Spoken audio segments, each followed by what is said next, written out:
Merci Madame la Ministre. Nous allons donc passer maintenant la parole aux orateurs des groupes. Monsieur Gérard Cherpion pour les Républicains. Oui, merci Madame la Présidente. Merci Madame la Ministre pour cet exposé. Je reprendrai des points un peu les uns derrière les autres. Vous nous avez dit qu'il y avait 1 300 000 jeunes qui étaient sans emploi, sans formation. C'est bien exact et bien regrettable, c'est vrai.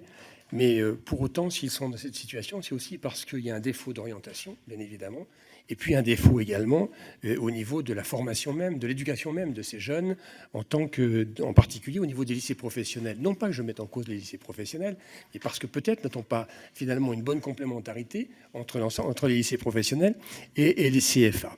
Concernant l'exemple que vous prenez sur les entrées en apprentissage tout à l'heure, vous avez dit qu'il y avait un sursaut et qu'un certain nombre de jeunes allaient s'inscrivaient, avaient volonté de s'inscrire dans des BTS, dans des DUT.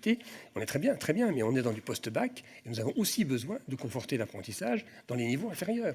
Donc n'oublions pas les niveaux 5 et les niveaux 4 qui sont nécessaires à l'économie de notre pays.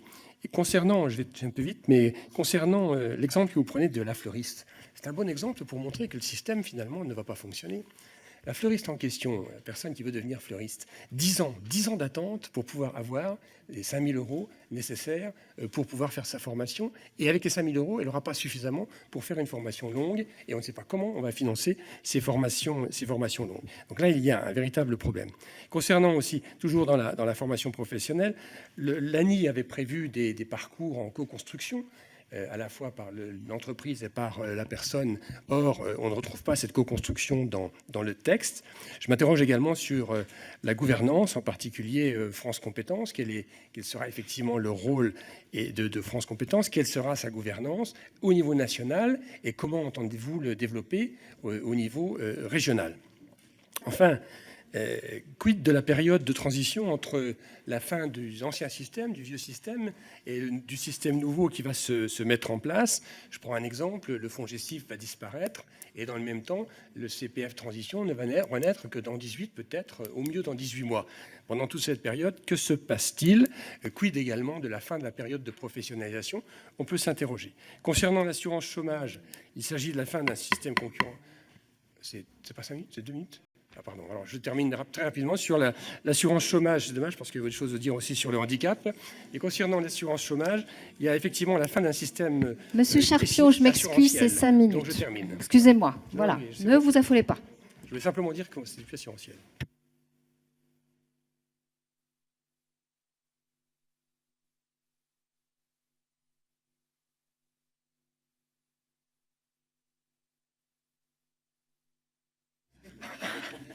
La censure, tu vois la censure. Hein? Bon, alors, je reprends. Concernant l'assurance chômage, on constate la fin du système assurantiel pour passer à un système qui va vers l'impôt, vers un système qui est un système d'imposition. Ce qui veut dire qu'on change complètement la nature même de l'assurance chômage. Il a été dit par le rapporteur qu'il y avait une augmentation des contrats courts. Et ce matin, les annonces concernant le chômage sont plutôt des annonces pessimistes, puisqu'on apprend qu'il a augmenté de 1,2 points, c'est une bonne présentation, mais surtout de 3,1%, ce qui correspond à 83 000 personnes, c'est-à-dire en fait plus que la totalité de l'année 2017. Concernant le handicap, c'est un volet qui est extrêmement important, qui est peu développé, et dans lequel vous avez dit, Madame la Ministre, que la concertation était en cours. Alors, moi je suis d'accord, très bien, concertation est en cours, mais vous nous avez fait le coup déjà pour la loi d'habilitation et la loi travail, en nous disant, ne vous inquiétez pas, vous serez au courant, etc., etc. Et avec en particulier le titre, enfin, le 6, l'ordonnance numéro 6, sur laquelle finalement nous n'avons eu qu'à en discuter et encore lors de la commission mixte paritaire au Sénat, c'est-à-dire que l'Assemblée nationale ne l'a pas vu. Je vous dis tout de suite que là, nous n'accepterons pas cette méthode de travail pour ce texte de loi. Et puis, je voudrais attirer l'attention sur la mise en péril des établissements adaptés, des entreprises adaptées et des ESAT qui vont être touchés par la réforme telle qu'elle est à l'heure actuelle, tout au moins dans le cadre de la concertation que vous nous avez présentée. Voilà, Madame la Présidente, à 4 minutes 20, je vous rends la parole. Je suis donc en avance sur mon temps de travail. C'est merveilleux. Merci. Monsieur Francis Vercamer pour